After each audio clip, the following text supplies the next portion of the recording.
The phone slammed onto the desk, vibrating with rage. Zell stood frozen in his Chicago office, bathed in harsh fluorescent light, eyes locked on the Bloomberg terminal flashing crimson. Black Monday. Market freefall. The headline screamed. Billions evaporated in minutes. His empire, his rates, his holdings, everything, cracking under the weight of financial collapse. Analysts speculated bankruptcy. Investors demanded answers. Sam's mouth went dry. "They think I'm finished," he whispered. The silence of the room roared. Just hours ago, he was Wall Street's darling. Now, he was the poster boy of risk. Papers piled up on the floor, missed calls, unpaid deals, legal threats.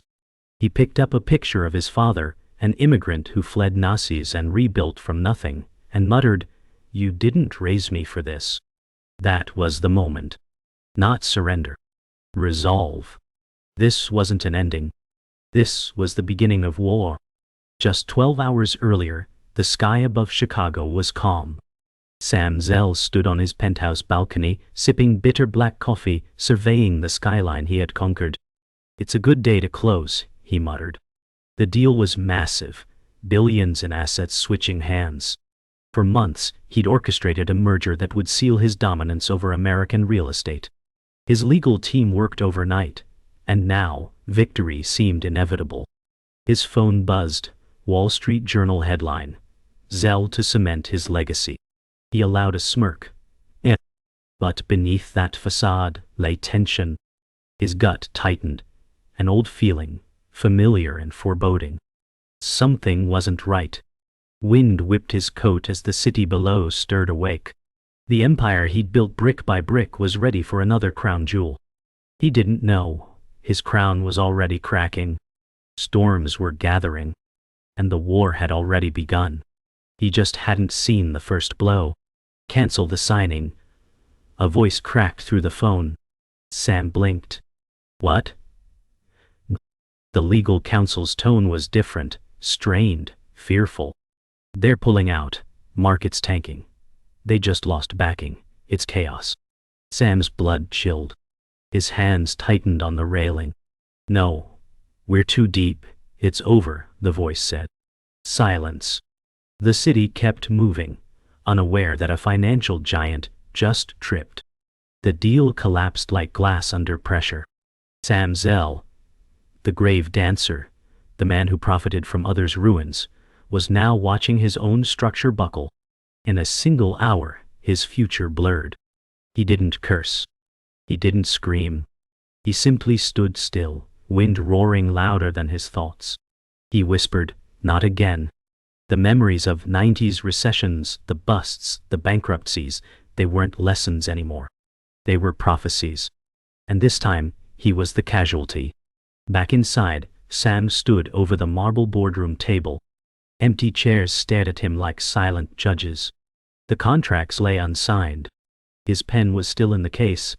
Millions in legal hours, months of negotiations, evaporated. His CFO entered, face pale. "We've lost the bridge funding. Creditors want collateral reassessed." Sam didn't move. "How long before they start the fire sale?"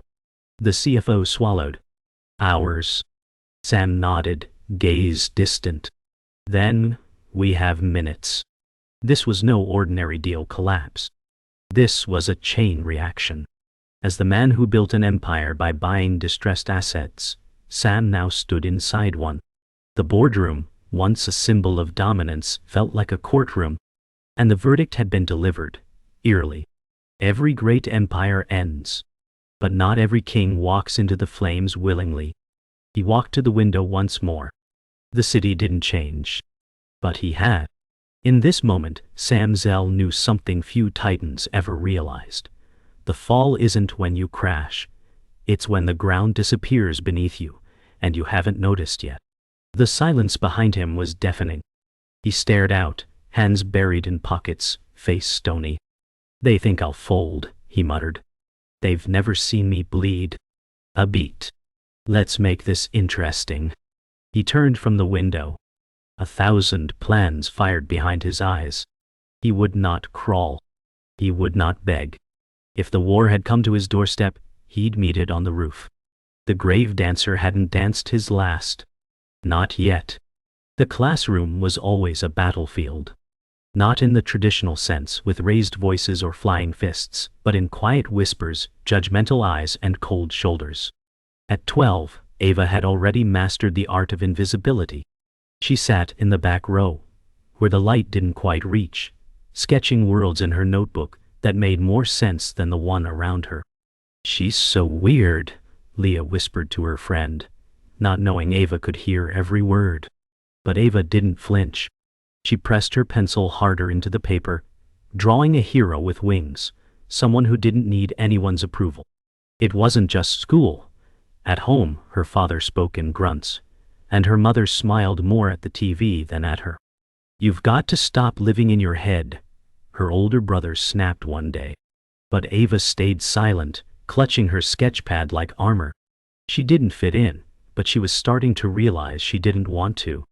The school counselor's office smelled like coffee and dry erase markers. Ava sat stiffly across from Mr. Dawson, a man whose smile never quite touched his eyes. "So," he began, tapping his pen, "your teachers say you don't participate much in class." Ava shrugged. "I listen." Her voice was soft, measured. He leaned forward to rehearse. "Is there something going on at home? You know you can talk to me." Ava's fingers tightened on her knees. She imagined the drawing in her bag, her superhero lifting cities with one hand. "No," she said. "I'm fine." Mr. Dawson sighed and jotted something on a clipboard. Ava hated this script. Pretending, answering, deflecting. When she walked out of the office, the hallway felt louder, more alien. Her classmates passed by like strangers in a foreign land, chatting about things she'd never understand. But inside, her imaginary worlds were alive. And she was their god. Lunch was the loneliest hour. While kids clashed trays and exchanged gossip, Ava sat beneath the rusting bleachers. The cafeteria's noise reached her in garbled echoes, like a language she couldn't speak. She opened her thermos cold pasta again and balanced it beside her sketchbook. Today's drawing was different. A girl with armor surrounded by shadows she controlled, not feared. Her stomach growled, but she barely noticed. Nearby, someone's laughter pierced the air. Leah again. Ava glanced toward the light spilling from the cafeteria windows, then back at her page. "They don't know what you're becoming," she whispered to her warrior sketch. "But they will." There was power in solitude, she was starting to see. Maybe the world didn't need to understand her. Maybe it just needed to witness what she could build in silence. When art class came around, Ava came alive, but not in a way anyone noticed. While others splashed paint for fun, she created with precision. Mr. Halden, the art teacher, once paused behind her silently, staring at her sketch of a twisted city held together by threads of light. "You ever think about submitting your work to the regional contest?" he asked. Ava blinked. No one had ever suggested her work was worth something. She shook her head. "Why not?" he continued. "You've got something different, raw." That word echoed. Raw. Wool. It felt like a compliment and a wound at once. She didn't respond, but that night she stayed up for hours, refining her submission. She wasn't sure why, but something inside her wanted the world to see what she saw. Not just weird. Not just odd. But something no one else could replicate. At home, the house was quiet but tense. Ava's parents were arguing again, though their voices were low, like dangerous tides under the surface. She sat on her bed, headphones on, pretending not to hear. Her sketchpad lay open beside her. Tonight, she'd drawn herself. Not as she was, but as she wanted to be. Tall, strong, cloaked in light, facing a crumbling world and holding it steady with her bare hands. A knock interrupted her trance. Her brother peeked in, eyes soft for once. "Mom says dinner's ready." Ava nodded, not moving. He lingered. "That's pretty good," he said, pointing to the drawing. It wasn't much, but it cracked something open. Maybe the world wouldn't always understand her. But cracks let the light in. And Ava was starting to glow. The regional art contest loomed like a distant mountain Ava never thought she'd climb. But the night before submission, she stayed up past midnight, layering emotion into every line of her piece. The drawing showed a lone figure standing on a cliff, cloak billowing, as a storm cracked open behind her. It was fierce. It was lonely. It was her. "You don't actually think you'll win, do you?" Leah sneered in the hallway the next day, spotting Ava clutching the rolled-up sketch. Ava didn't flinch. "No," she replied, "but I'm still showing up." Something in Leah's smirk faltered. It wasn't about winning. It was about being seen. For once, Ava wasn't hiding in the margins. She was stepping forward, letting her work speak louder than the silence she'd lived in. The gallery was nothing like Ava had imagined. Glass, white walls, and the hum of adults speaking in slow, impressed tones. Her drawing was framed and hung, surrounded by brighter, louder pieces. Still, it drew people in. Mr. Halden nudged her gently. "See that woman? She's from the city's Arts Foundation." Ava stared as the woman leaned closer to her piece, lips parted. "That's mine," she whispered. For a moment, the floor didn't feel so cold beneath her shoes. When the winners were announced, her name wasn't called. She didn't cry. She didn't even flinch. Because as she walked out of the gallery, someone stopped her. "Your work," the woman said. "It felt alive." Ava smiled, not with her mouth but with something deeper. Maybe being different wasn't a curse. Maybe it was her greatest power. Back at school, things didn't magically change. But something in Ava had. When Leah made her usual snide comments in class, Ava didn't shrink. She looked up, steady and calm. "Do you even know how to draw a cube?" she asked dryly when Leah tried mocking her work. The class froze. Even the teacher looked surprised. Leah flushed and turned away. Ava wasn't trying to be cruel, but she was done being silent. Later that day, she found a sticky note on her locker that was badass. It wasn't signed, but it made her laugh. For once, her oddness didn't make her smaller. It gave her an edge. She was beginning to learn that power didn't always roar. It could whisper, sketch, smirk, and quietly reshape the room. That afternoon, Ava wandered into the library, seeking silence but stumbled upon something else. A group of students sat in a circle, comics spread across the table, markers in hand. They looked up. "You lost?"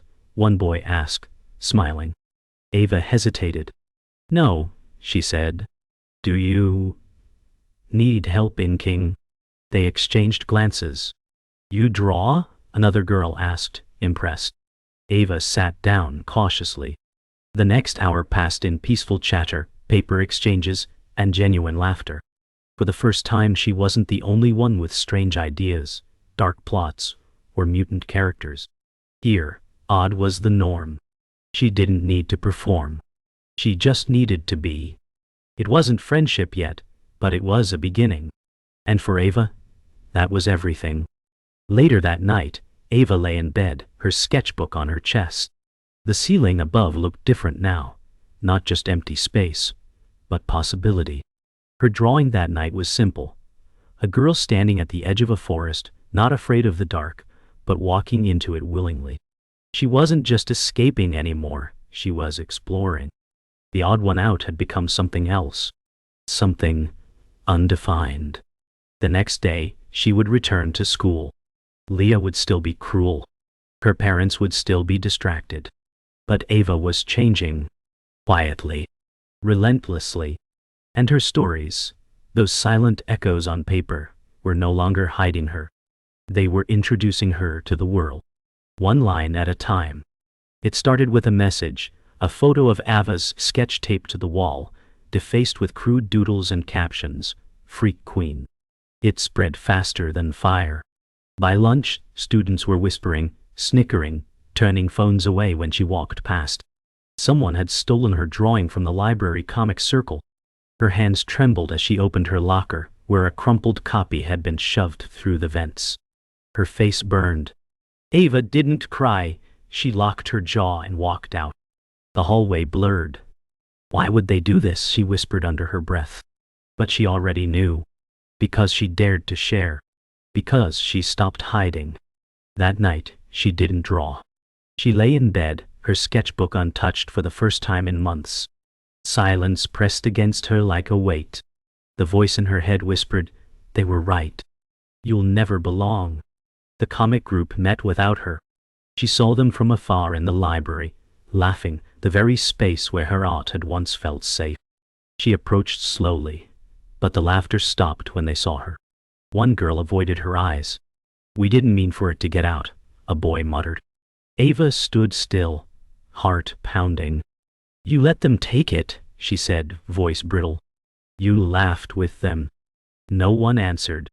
The silence screamed louder than any insult. Ava turned away, every step heavier than the last. Her sanctuary had betrayed her. She walked past shelves of fantasy, adventure, escape. But today, none of those stories felt like hers. She wasn't the brave hero or misunderstood genius. She was just broken. Home offered no refuge. That evening, Ava's parents argued over bills, while her brother locked himself in his room with headphones blasting. No one noticed the silence in hers. No one knocked. She sat on the floor beside her bed, arms around her knees, the sketchbook unopened beside her. A crumpled note from the contest lay nearby. "Finalist, please contact us to discuss a mentorship opportunity." But it felt meaningless now. Her voice, her art, her dreams, mocked and discarded. The room felt too big, too cold. Her eyes burned, but the tears refused to fall. Her reflection in the window stared back, small, forgettable, disposable. "Maybe they were right," she whispered. "Maybe I'm just not meant to fit anywhere." Days passed.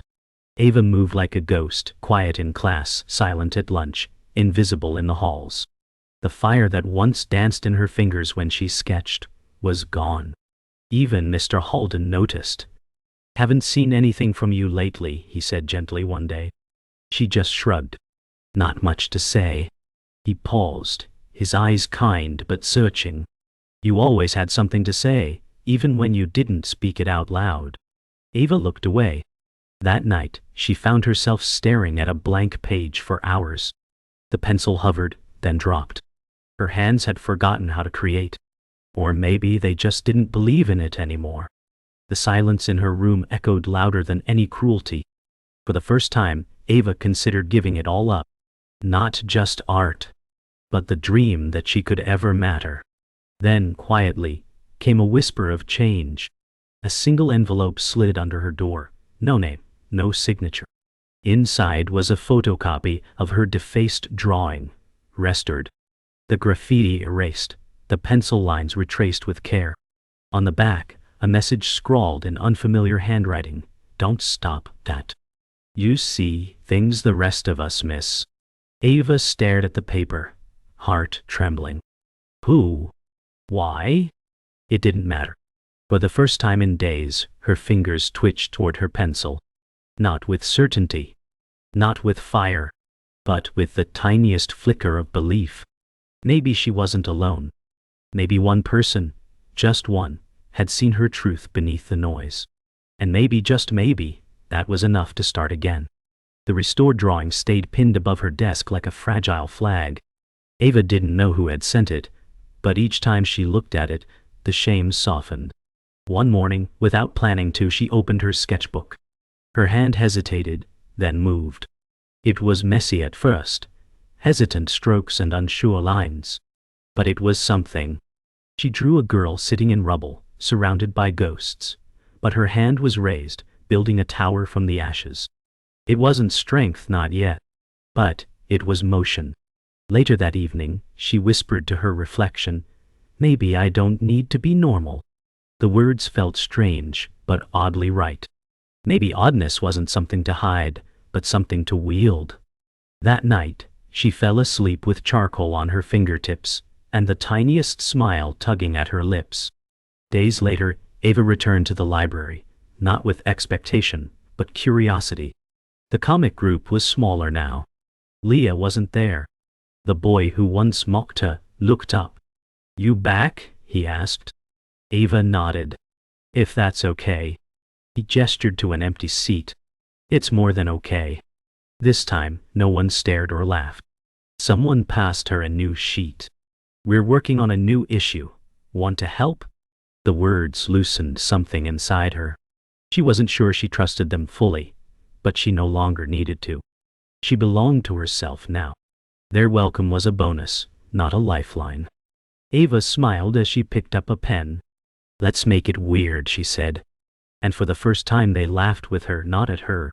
At school, whispers still swirled, but Ava walked differently now. Back straight, steps steady. In art class, Mr. Holden handed her a flyer. "City Youth Showcase. I thought of you immediately." Ava read it. "Live performance. Art. Storytelling." She blinked. "Me?" He nodded. "Your story deserves a stage." Her heart thudded with a mix of fear and excitement. Thought of speaking, sharing, terrified her. But something deeper said, "You have to." That night, she wrote her first script, pairing each scene with drawings from her life. The girl who hid, the one who rose. It wasn't just about art anymore. It was about telling the truth. Her truth. And letting the world watch, whether it liked it or not.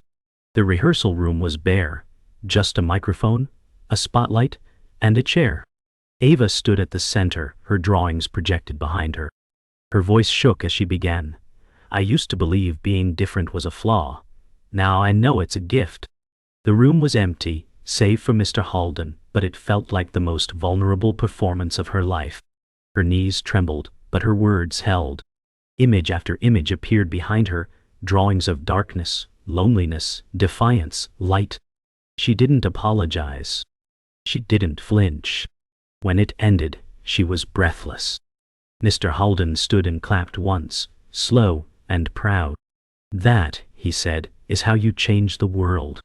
Ava blinked back tears. Maybe not the whole world yet, but at least her own. Showcase night arrived like a storm in her chest. The seats filled quickly. Ava stood backstage, palms sweating. Her name was called. Deep breath. Step forward.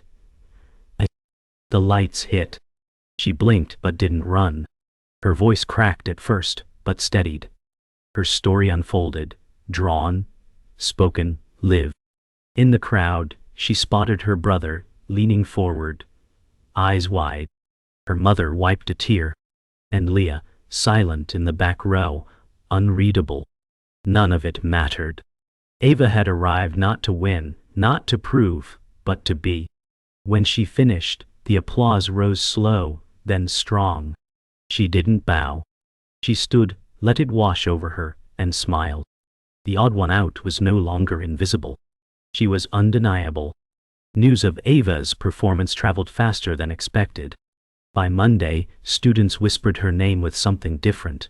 Curiosity, maybe even respect. A teacher stopped her in the hallway. That was powerful. But not everyone applauded. Leah cornered her by the lockers. "So now you think you're some kind of artist hero?" she spat. Ava didn't flinch. "No," she said calmly. "I think I've always been one." Leah scoffed, but Ava's gaze held firm. She no longer needed to be feared or liked, only true. Her voice was quiet, but unshaken. As Leah walked away, Ava exhaled. She didn't win an argument. She didn't need to. The victory was standing tall and saying exactly what needed to be said, with no apology and no retreat. Mr. Holden invited Ava to co-lead an art workshop for younger students. The idea terrified her, but she said yes. On the first day, a group of wide-eyed fourth graders waited. Ava clutched her sketchbook like a shield. "I used to be scared to share," she began. "But stories are stronger when you let them out." Little heads nodded. She demonstrated shading, shared her own drawings, and slowly, hands raised, pencils danced. The room buzzed not with noise, but with belief. Watching a timid boy draw his first confident line, Ava smiled. She had once thought her gift was a burden. But here it was, a bridge. Her oddness, her quietness, was exactly what these kids needed. Not a leader who shouted, but one who listened and drew beside them. Later that week, the school announced a talent showcase. Ava almost declined, until she overheard Leah planning to use it to regain attention. "I'll crush that little speech girl," she laughed. Ava felt her pulse quicken. This wasn't about revenge. It was about voice. She signed up that afternoon. This time, she wouldn't perform alone. Her comic group agreed to collaborate. Panels, narration, sound. A living storyboard on stage. "Let them laugh," Ava said during rehearsal. "We're not hiding." The group nodded, inspired. It wasn't just Ava's story now. It was theirs. She was no longer the outsider. She was the center of something new. Not accepted, but chosen. The night of the talent show buzzed with anticipation. Parents, teachers, students packed the seats. Ava waited backstage, her group beside her. Leah's performance came first. Flashy, loud, practiced. The applause was quick, polite. Then, the lights shifted. Ava stepped into them. One by one, comic panels unfolded on the big screen. She narrated, each voice firm. "This is a story about being different, about being dismissed, and about drawing yourself back into the picture." Every word, every image struck like truth. The final panel? A quiet girl on a stage, surrounded by light. The room erupted. No jeers, no silence, only thunderous applause. In the wings, Leah's eyes were wide. For the first time, Ava wasn't the shadow. She was the story. After the show, Ava stepped into the hallway, breathless. Her brother was waiting. "You killed it," he said, pulling her into an awkward hug. Her mom wiped her eyes. "I didn't know," she whispered. Ava nodded. "Now you do." From the crowd, a younger student approached her, holding a notebook. "Can you sign this?" Ava blinked. "May?" The kid nodded. "You made me want to draw." That night, in her room, Ava looked at her wall. A mosaic of sketches, notes, dreams. She added one more. A girl flying above a city, wings of paper, ink trailing behind. Ava had transformed. Not into someone else, but into exactly who she'd always been. And now, the world was finally watching. The seasons shifted, and with it, so had Ava's world. At school she wasn't suddenly popular. She didn't want to be. But people knew her name now, not as an oddity, but as an artist. Oh, creator.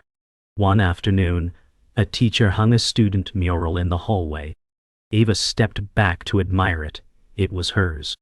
The work of her art group, led by her quiet direction. Swirls of color, faces rising from shadows, symbols of growth and voice. As she stood admiring it, a student from another grade leaned in beside her. "I saw your story. It made me feel brave." Ava smiled. She didn't say anything. She didn't need to. The mural spoke for her. And she had learned the loudest changes often begin in whispers. Ava was invited to speak at the school assembly. She nearly said no. But then she remembered the kid who asked for her autograph. The mural. The one still sitting under bleachers, drawing in secret. She stood on stage, palms damp, but heart steady. "I used to think being different meant being alone," she began. "Now I know it means being original." Her voice wavered once, but held. "Your difference is your power. Don't waste it trying to be someone else." The room was silent. Some stared. Some smiled. Some, she knew, were listening deeply. And that was enough. As she stepped down from the podium, her steps were light, her shoulders no longer weighed down by silence. Ava had not just spoken. She had been heard. In the library, Ava returned to the table where it had all started. The comics, the whispers, the betrayal. She sat with her group, now expanded, welcoming new faces. They passed sketchbooks like treasure, sharing jokes, critiques, dreams.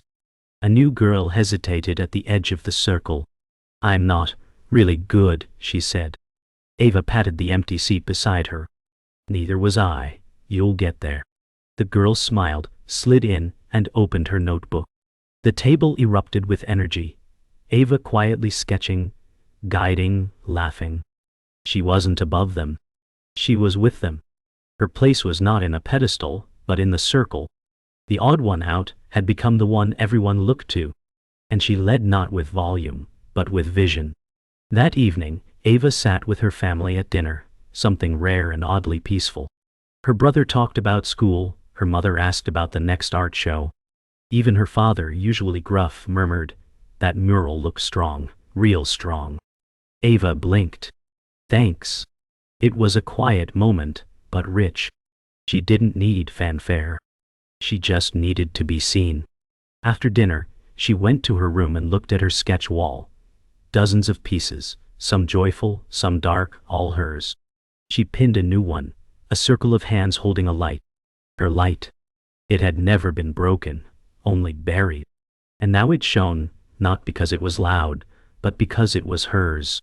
The next morning, Ava walked to school with her sketchbook tucked under her arm, not as armor, but as extension. At the entrance, she paused. A younger student sat alone on the steps, sketching nervously. Ava walked over, knelt beside him, and looked. "That's really cool," she said. The boy looked up, startled. "It's kind of weird." Ava smiled. "Good. The world needs more weird." She stood, offered her hand, and they walked in together. Not equals yet, but soon. Inside the building the noise rose, but it no longer drowned her. Her steps echoed not with fear, but with certainty. She hadn't become someone else. She had finally become Ava. And that was more than enough.